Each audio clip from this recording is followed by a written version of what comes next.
Hello guys, কেমন আছো? আশা করি খুব ভালো আছো। তো সরস্বতী পুজোর দিন যেহেতু আমার বউয়ের 4খানা ক্লায়েন্টকে সাজানোর ছিল, তো ফার্স্ট ক্লায়েন্টের তো ভিডিও আমার চ্যানেলে চলে এসেছে। এটা হচ্ছে দ্বিতীয় ক্লায়েন্ট। তো কেমন লাগছে অবশ্যই ভিডিওগুলো কমেন্টে জানিও। তো গাইস, বউ যেহেতু ব্যস্ত তাই আমাকেই ভয়েসটা দিতে হচ্ছে। আর ইনি ফার্স্ট বার মেকআপ করছে, তো প্রচণ্ড নার্ভাস ছিল, প্রচণ্ড ভয় পাচ্ছিল। তো এত কিছু প্রোডাক্ট কি করছে না করছে মানে ভাবতে পারছিল না, বারবার মুখে চোখে হাত দিয়ে দিচ্ছিল। তো বউয়ের অনেকই কষ্ট হচ্ছিল এনাকে সাজাতে। তো গাইস, একটা মজার বিষয় বলি, যেহেতু মানে আমার বউয়ের 4টে ক্লায়েন্টকে আজকে সাজাতে হবে একদিনে, তো ফার্স্ট টাইম যেহেতু এই এক্সপিরিয়েন্সটা আমাদের হচ্ছে, তো মানে প্রচণ্ড দুজনেই চাপে ছিলাম। যেহেতু এনার পরে ভেবেছিল যেই বাচ্চাটার বার্থডে তো তার মাকে সাজাবে, কিন্তু বাচ্চাটা যেহেতু কাউর কোলে বাইরে গেছে, তো এনাকে হাফ সাজিয়ে আবার বাচ্চার মাকে সাজাতে শুরু করে দিয়েছিল। হয়েছে না? ওই কাকা কি পরেছিস এটা তুই? হ্যাঁ, আমার আমার দেওয়া পাঞ্জাবি পরেছিস কি রে? হ্যাঁ, তো গাইস, বাচ্চাটা এত দুষ্টু, মানে মায়ের কোল ছাড়া অন্যর কোলে থাকবে না। তো আবার কাজ ছিল, আবার মাকে দিয়ে আবার এনাকে ধরলো। তো এইভাবেই মানে দুজনকে অল্টারনেট করে করা হচ্ছে। তো এইভাবে তো মেকআপ হয় না। প্রচন্ড চাপে ছিল আমার বউ, যে কি হবে না হবে বুঝতে পারছিল না। গাইস, এই পাঞ্জাবিটা আমি আর আমার বউ দুর্গাপূজায় পুচকুটাকে গিফট করেছিলাম। তো ওকে পরে কেমন লাগছে অবশ্যই কমেন্টে জানিও। সব মেকআপ আর্টিস্টরাই জানে যে প্রথমবার যেই ক্লায়েন্টগুলো মানে মেকআপ করে, তো তাদেরকে সাজাতে গেলে কতটা কষ্ট হয়, কারণ হচ্ছে তারা এতটা নার্ভাস থাকে, এতটা মানে কথা বলে। সো গাইস, একটা মনের কথা না বললেই নয়, তো তোমাদের সাথে শেয়ার করি। একদিনে 3-4টে ক্লায়েন্টকে সাজানো যে এত তাড়াতাড়ি আমাদের জীবনে আসবে তো ভাবতে পারিনি। তো যেইটুখানি হচ্ছে, যা হচ্ছে সবই হচ্ছে মা সরস্বতীর কৃপা এবং ওর মেকআপ ক্লাসের দিদির আশীর্বাদ। কারণ হচ্ছে দিদির আশীর্বাদ না থাকলে আমরা হয়তো চলার পথে একটা একটা করে সিঁড়ি যেইভাবে উঠতে থাকছি, তো সেইটা হয়তো এত তাড়াতাড়ি সফলতা পেতাম না। তো গাইজ, কথা বলতে বলতে বেশটা তো হয়ে গেছে, এবার হেয়ারটা ধরে নিয়েছে। তো হেয়ারের কোনো ডিমান্ড ছিল না, কারণ হচ্ছে উনি বলেছিল তুমি তোমার মতন সাজিয়ে দাও, আর হচ্ছে আমাকে একটুখানি সুন্দর করে খোপা করে দেবে, প্রথমে বলেছিল। তারপরে লাস্টে আবার বললো ছেড়ে রাখবে চুল। তো উনি মানে সিলেক্ট করতে পারছে না কি করবে না করবে, কিরম রাখবে না রাখবে।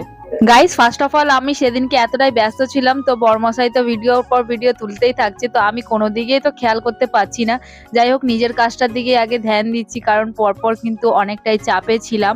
তো আগের ভিডিওতে তোমরা দেখেইছো, আর এই ভিডিওতে আরেকটা ক্লায়েন্টের সাথে তোমাদের পরিচয় করিয়ে দিলাম।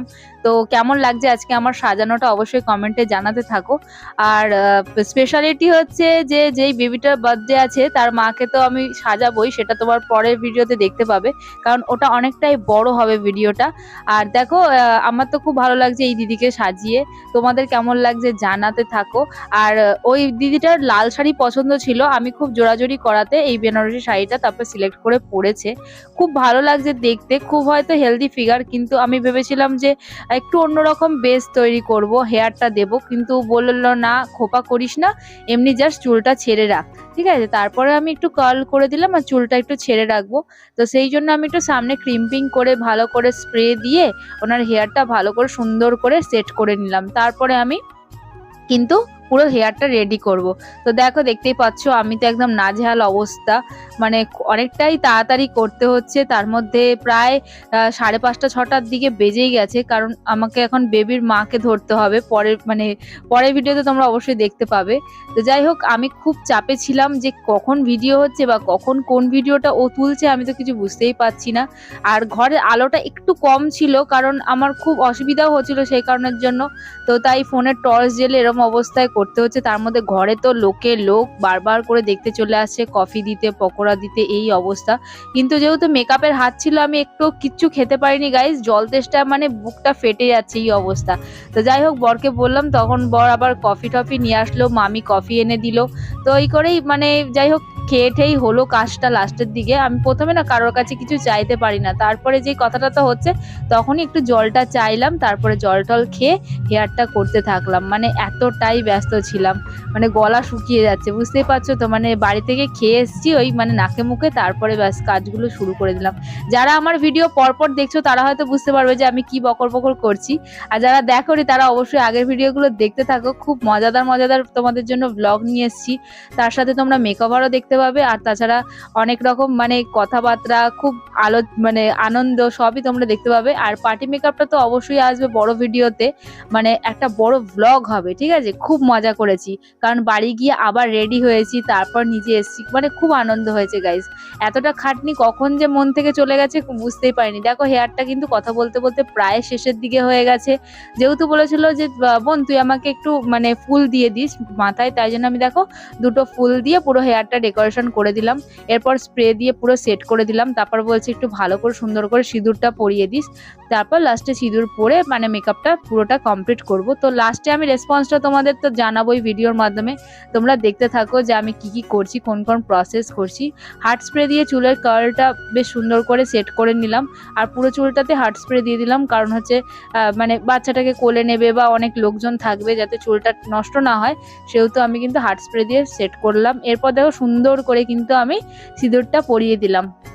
তো এখানে একটুখানি পরিণীতার আমি একটু ডায়লগটা দিতে চাই, ঠিক আছে, যে সিঁদুর পরলে মুখটা একদম পাল্টে যায়, তাই না?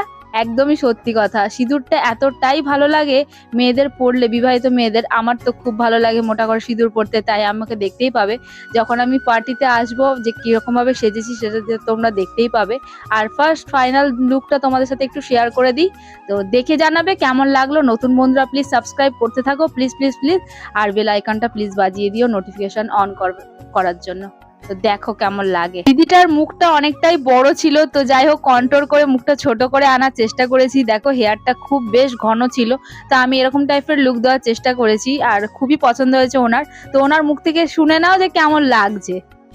তো গাইস ফাইনালি কিন্তু সাজানো কমপ্লিট, তো দেখা যাক যে কতটা সুন্দর লাগছে, ওনার মুখ থেকে শুনে নাও। বলো। হ্যাঁ খুব সুন্দর সাজিয়েছে। তোমার পছন্দ তো? আমার মনের মতো। এই গাইস প্রথম সাজলো এরকম ভাবে, অনেক নার্ভাস ছিল, এর মধ্যে কত কিছু অ্যাপ্লাই করছি, ভয় পাচ্ছিল। তো ফাইনাল লুকটা এটা, তোমরা কমেন্টে জানাও কেমন লাগছে।